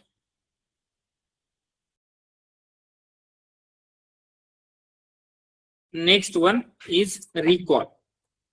रिकॉल में हम क्या चेक कर रहे हैं कि जो एक्चुअल पॉजिटिव वैल्यू है उनमें से मॉडल ने कितनों को पॉजिटिव बोला है। अभी एग्जांपल लेते हैं कैंसर डिटेक्शन का, तो वहां पे क्या हो रहा है, कंसिडर जो पॉजिटिव है अगर उसको मॉडल एक बार नेगेटिव बोल दिया तो चलेगा क्या? हम क्या चाहते हैं, 100 मतलब ज्यादा से ज्यादा पॉजिटिव जो एक्चुअल है वो कैच हो सके, राइट। तो इसको हम कैसे लिखेंगे, what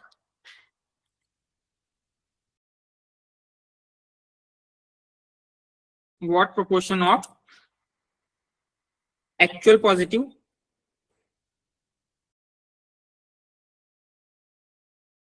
are total actual positive are correctly predicted, मतलब करेक्टली प्रिडिक्टेड हम देखना चाहते हैं क्या वो प्रिडिक्ट हुए है या नहीं,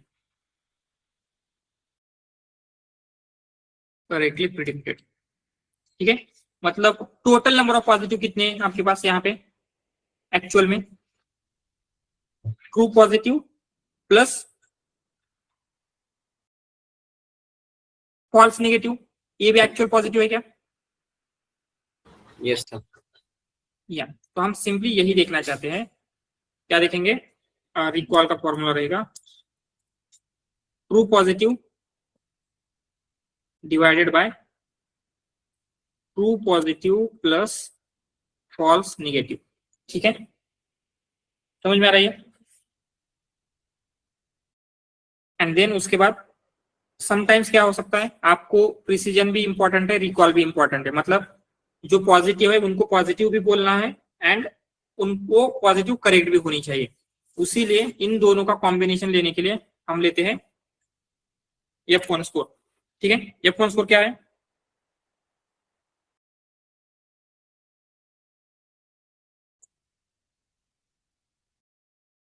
yes it is harmonic mean between precision and recall.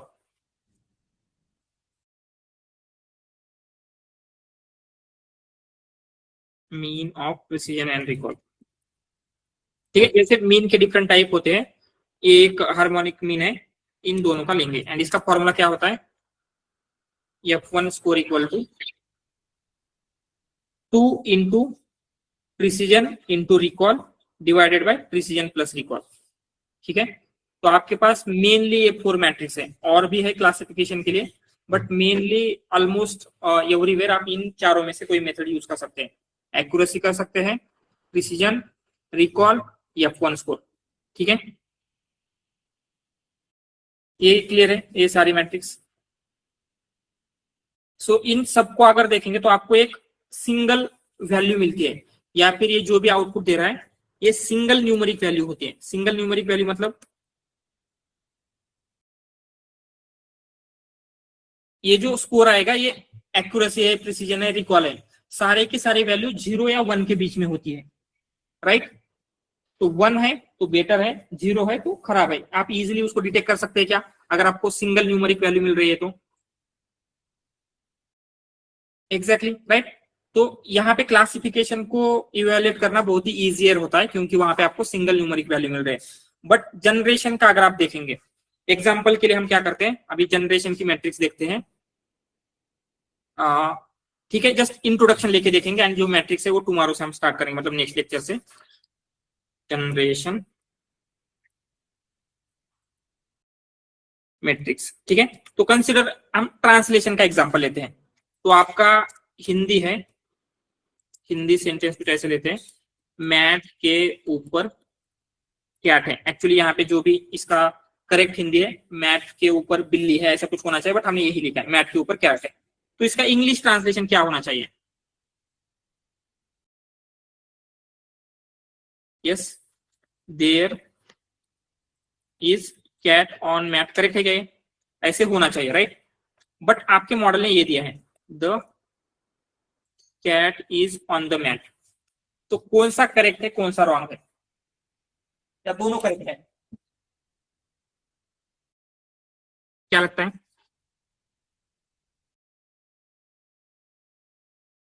Yes दोनों करेक्ट लग रहे हैं। तो क्या होता है, अगर कुछ ऐसी वैल्यू आ रही है तो आपको डिफिकल्ट जाता है सिंगल न्यूमेरिक स्कोर लेने में, इसके ऊपर जज करें या फिर इसके ऊपर जज करें। ये जो मेन इश्यू होता है विथ जनरेशन मैट्रिक्स, समझ में आ रहा है। But still because of all this limitation there are few metrics, जैसे ब्लू स्कोर है for translation, METEOR score, ROUGE score, perplexity वगैरह, ये मैट्रिक्स क्या करते हैं, जनरेशन मैट्रिक्स के लिए हम यूज कर सकते हैं। And one more thing, always याद रखना, कोई भी जनरेशन की मैट्रिक्स के ऊपर आप 100% ट्रस्ट नहीं कर सकते। मतलब जो जनरेशन की मैट्रिक्स है उसको एक डायरेक्शन लेने के लिए यूज करेंगे, बट ऑलवेज आपको ट्रस्ट करना है ह्यूमन इवैल्यूएशन के ऊपर। ह्यूमन इवैल्यूएशन मतलब क्या है, ये जो आउटपुट है ह्यूमन खुद से चेक करेगा। हम यहाँ पे आएंगे, चेक करेंगे एंड देखेंगे कि क्या आपको एक करेक्ट लग रहा है, देन ओनली हम उसके ऊपर ट्रस्ट करेंगे। ठीक है, क्यों ट्रस्ट नहीं कर सकते जनरेशन मैट्रिक्स के ऊपर ये भी हम आगे देखेंगे। बट यहाँ पे अगर आपको प्रिसीजन, रिकॉल जो भी कुछ आ रहा है, एक नंबर मिल रहा है 7.7 मिल रहा है, इसका मतलब हम ट्रस्ट करेंगे कि वो 70% करेक्टली दे रहा है या 80% करेक्टली दे रहा है।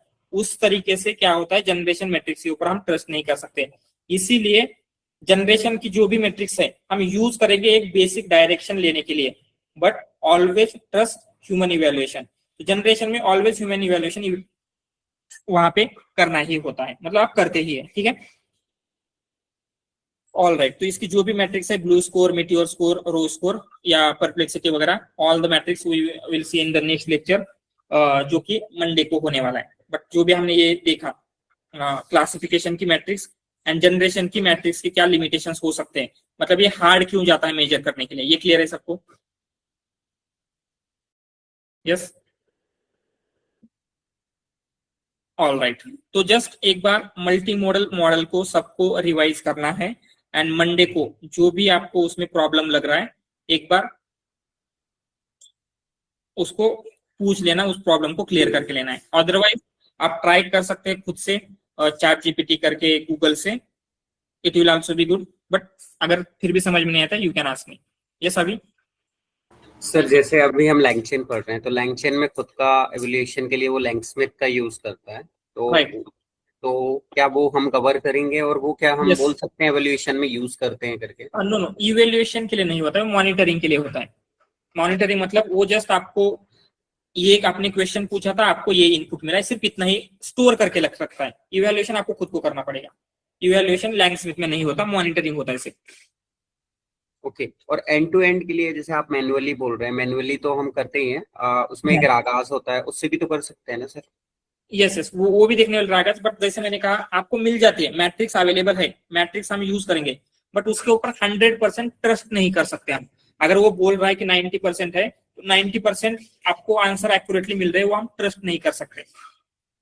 वो क्यों नहीं कर सकते वो भी आपको टुमारो समझ में आएगा जब हम मैट्रिक्स पढ़ेंगे। Okay sir. हाँ, एक क्वेश्चन था एक्चुअली, आज इंटरव्यू में मुझसे पूछा था, एक्चुअली वो पार्ट जनरली कवर नहीं होता है। जैसे उन्होंने जो प्रोडक्शन, एक्चुअली मैं रैक का एक प्रोजेक्ट दिखाया था, तो उन्होंने क्वेश्चन किया था कि जो पीओसी बेस्ड आपका जो भी आप दिखाओगे और जो प्रोडक्शन ग्रेड कोड है, दोनों में क्या चीजें आप डिफरेंशिएट करोगे? सो जनरली जो आपका पीओसी का कोड होता है, आप उसको उतना मॉड्यूलर वे में नहीं लिखते, राइट। जस्ट आपकी फाइल है, कोड रन हो रहा है, that will be sufficient. But जो आपका प्रोडक्शन का कोड है वो स्केलेबल होना चाहिए, मतलब अगर ज्यादा यूजर आ रहे हैं तो उसको आपको माइक्रो सर्विसेज में डिवाइड करना होगा, मॉड्यूलर वे में लिखना होगा, प्रॉपरली ऑर्गेनाइज करना होगा, एंड देन उसको रन करने के लिए, या फिर आप स्केलिंग के इससे देखते हैं, राइट। वहां पे डॉकर इमेजेस मल्टीपल होंगी, डॉकर कंपोज वगैरह होता है, बट यहाँ पे जनरली एक सिंगल मशीन के ऊपर भी आपकी पीओसी रन हो रही है, दैट विल बी सफिशिएंट। तो मेन फैक्टर रहेगा आप स्केलेबिलिटी के हिसाब से, मॉड्यूलरिटी, देन उसमें क्या है, डॉकर कंपोज वगैरह फाइल, या फिर जो हम बोल सकते हैं माइक्रो सर्विस आर्किटेक्चर, वो हम क्रिएट करते हैं। वो मेन डिफरेंस होता है, क्योंकि आपको पीओसी में स्केलेबिलिटी हम नहीं देखते, राइट। जस्ट आपको आपके ही जो यूजर है वो देखने वाले, बट आपका एंड एप्लीकेशन स्केलेबल होना चाहिए, इजीली स्केलेबल होना चाहिए, ठीक है। ओके, एंड अगेन सर ये रैक से ही एक और था जो शायद हमने कवर नहीं करे या कवर करेंगे, I don't know.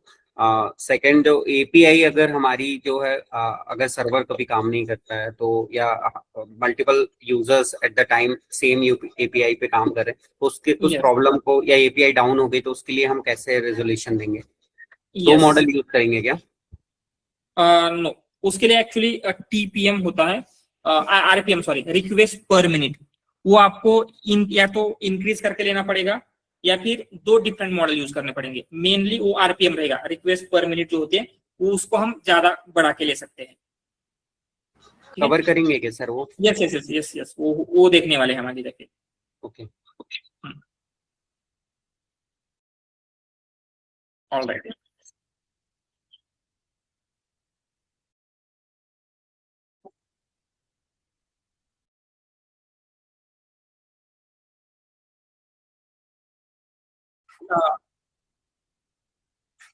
For extraction बोल रहे क्या, मतलब एक्सट्रैक्शन करने के लिए, राइट।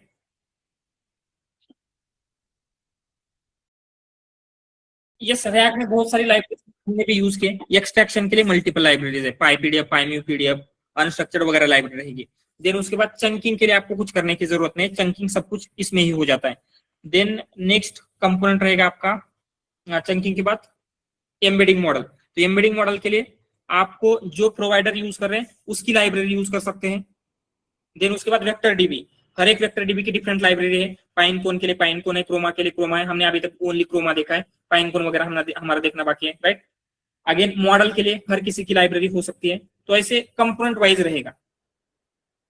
जरूरी नहीं है कि आपको सारी लाइब्रेरी पता होनी चाहिए, बट जो इंपॉर्टेंट है, जैसे रिट्राइवल तो आपको सब कुछ लैंग्वेज में ही मिल जाएगा, आपको डिफरेंट लाइब्रेरी की जरूरत नहीं, बट एक्सट्रैक्शन के लिए लाइब्रेरीज लगेगी, मतलब एक्सटर्नल लाइब्रेरीज चाहिए। एम्बेडिंग मॉडल के लिए चाहिए हो सकती है, एलएलएम के लिए चाहिए हो सकती है, बाकी किसी के लिए नहीं लगेंगे। एंड वेक्टर डेटाबेसेस के, हाँ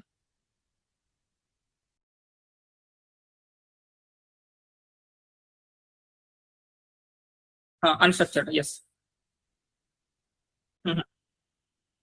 यस यस यस है, वो देखने वाले डॉकलिंग, जैसे इंट्रोडक्शन लेंगे हम उनका, डॉकलिंग है, अमेजॉन टेक्सट्रैक्ट है, एजूर फॉर्म रिकॉग्नाइजर है, all this things are available. Depend on use case, जैसे आपका टेबल डेटा है, इमेज डेटा है, अनस्ट्रक्चर होगी, हैंड रिटन टेक्स्ट है तो टेक्स्ट होगा, बेसिक पीडीएफ है तो पीडीएफ होता है, वो देखेंगे आप, मतलब कब कौन सी लाइब्रेरी यूज करनी है आपके यूज केस के अकॉर्डिंगली। जब आपको आपके इंटरव्यू के आंसर देने होते हैं तो आपको इसी तरीके से देने होते हैं, आपने यही क्यों यूज किया ये आपको पूछा जाएगा, आपने अनस्ट्रक्चर ही क्यों यूज किया, बाकी के क्या ऑप्शन थे, जैसे हमने एनएलपी के प्रोजेक्ट के लिए देखा था, राइट, बाकी के क्या क्या ऑप्शन थे, हमने यही क्यों यूज किया। सेम वे में हम रैक के लिए भी देखने वाले हैं।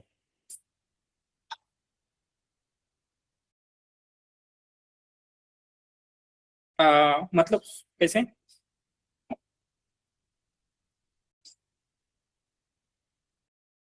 Yes yes yes yes yes, वो करना इजी हो जाएगा, ऐसे कुछ प्रॉब्लम नहीं कि मतलब हर किसी के लिए लर्न करने की जरूरत नहीं है।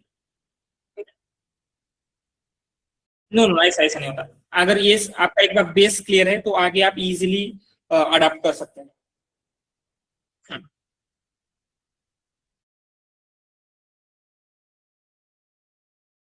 All right.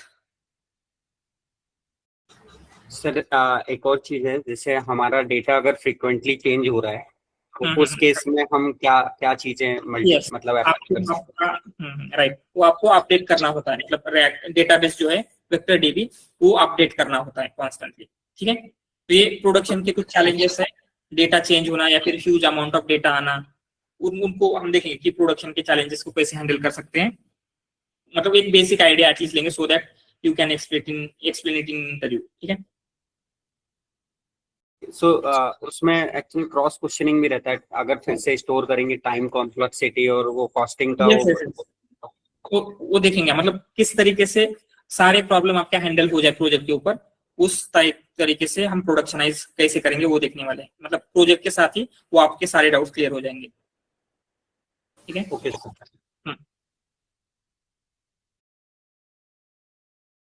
All right, okay then, thank you everyone, bye, good.